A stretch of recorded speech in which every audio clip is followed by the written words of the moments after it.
Ya, kita bahas mengenai abstrak. Abstrak gitu, kalau orang mendengar kata abstrak itu kan berarti abstrak, wajahmu abstrak gitu ya. Tapi ini bukan abstrak yang itu ya. Abstrak ini adalah abstrak di artikel ya. Jadi saya coba buka dulu bahwa ketika kita ingin menulis abstrak itu, yang pertama itu sebenarnya abstrak itu ditulisnya kapan begitu. Pak, saya sudah menulis abstrak tapi belum tahu hasilnya. Ini kan berarti ini ada hal yang kemudian salah begitu ya. Menulis abstrak ya sudah tahu hasilnya. Jadi kalau belum tahu hasilnya ya tidak mungkin bisa menulis abstrak dong. Kalau abstrak artikel hasil penelitian harusnya bisa lah, karena kan sebenarnya hasil dari penelitian itu sudah ditulis sebelumnya dan kemudian dituangkan kembali di dalam artikel yang lebih singkat. Dan tentu saja di abstrak itu hasilnya sudah ketemu dan bisa ditulis ulang dengan bahasa yang lebih singkat. Tapi saya biasanya menulis abstrak memang setelah selesai artikel dibuat. Jadi setelah semuanya dibuat baru kemudian saya menulis abstrak. Walaupun di awal-awal saya sudah membuat rancangannya. Jadi abstrak di awal itu sudah ditulis, tapi bukan abstrak yang sudah final, tapi hanya gambaran umum saja. Tapi kalau sudah selesai artikelnya baru kemudian memfinalkan dari abstrak. Jadi terserah kalian sih gitu ya, mudahnya yang mana. Tapi Anda kalau sudah menulis abstrak di awal, pastinya nanti harus dikonfirmasi di akhir supaya isi dari abstrak itu tepat begitu. Nah, ada beberapa hal yang perlu dipertimbangkan ketika menulis abstrak. Yang pertama adalah jumlah katanya. Biasanya ketika menulis abstrak kalau tidak dibatasi nanti akan terlalu sedikit atau terlalu banyak.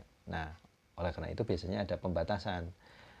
Ada yang 100 sampai 150 kata atau 150 sampai 250 kata. Itu kan hanya batasan. Tapi dari batasan-batasan kata itu baru kemudian masuk ke dalam isinya. Isinya apa saja? Ya, secara mudahnya isinya adalah hal yang terdapat di dalam keseluruhan artikel. Jadi menggambarkan keseluruhan isi artikel. Tapi apa sih keseluruhan isi artikel? Jangan-jangan nanti malah dipindahkan, loh ini masih banyak sekali begitu. Nah, di sini yang pertama adalah gambaran umum mengenai latar belakang. Latar belakang itu kan panjang.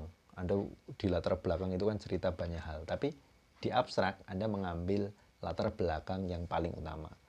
Saya sebut sebagai latar belakang yang paling utama karena bisa jadi kalau dirunut semua penelitian atau artikel itu latar belakangnya bisa sangat banyak. Tapi mana yang kemudian paling utama? Nah, itu yang ditulis di latar belakang. Dan tentu saja yang fokus. Kan ada loh artikel yang ceritanya jauh banget itu ya. Ceritanya kemana-mana dahulu kemudian baru kemudian bicara inti. Nah, kalau di abstrak sudah intinya saja, nggak usah yang bertele-tele begitu. Kemudian yang kedua adalah tujuan dari artikel itu begitu. Karena biasanya kan ada rumusan masalah, ada tujuan ya, ada manfaat.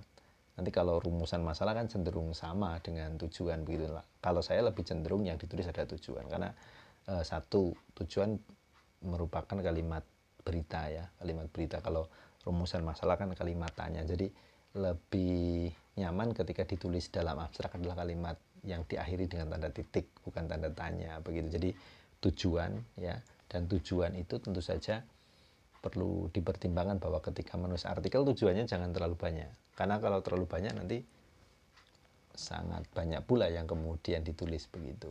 Jadi kalau Anda melakukan penelitian kok rumusan masalahnya ada 3 ya, atau tujuannya juga ada 3, maka ketika ditulis di dalam artikel bisa jadi tidak usah semuanya kemudian dituangkan, cukup 1 atau 2 gitu ya diantaranya itu, sehingga fokus dan tidak terlalu banyak gitu. Kemudian apa sih isi yang berikutnya adalah metode, gambaran metode secara umum. Berarti kan inti metodenya apa? Inti metode penelitiannya. Jadi kalau di di artikelnya nanti kan metodenya rinci ya, rinci tapi singkat. Tapi di sini berarti lebih singkat lagi. Jadi hanya hal yang dapat diungkapkannya metode dengan cara yang lebih singkat. Jadi cukup metode yang digunakan itu apa, begitu ya. Mungkin satu kalimat saja begitu ya. Kemudian hasil. Nah, ini yang agak banyak ya, banyak tapi juga harus proporsional. Maksudnya adalah hasil itu kan bisa jadi panjang ya, apalagi misal Anda mengungkapkan secara kualitatif kan panjang. Nah, terus mana yang harus ditulis itu? Nah, berarti kan Anda harus mempertimbangkan betul kalimat apa yang bisa diungkapkan di hasil di dalam abstrak.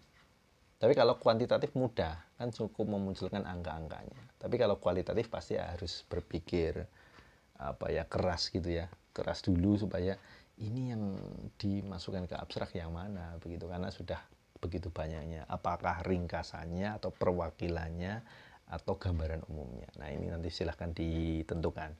Kemudian manfaatnya ya, manfaat artikel itu setelah tuntas ditulis, dan tentu saja itu akan memberikan gambaran bahwa oh ternyata ketika kita membaca abstrak kita sudah punya gambaran bahwa oh ada manfaat yang nanti akan diterima oleh kita ketika membaca keseluruhan dari artikel. Dan tentu saja itu istilahnya adalah persuasifnya ya, mempersuasi orang yang membaca supaya mau membaca secara keseluruhan dari artikel.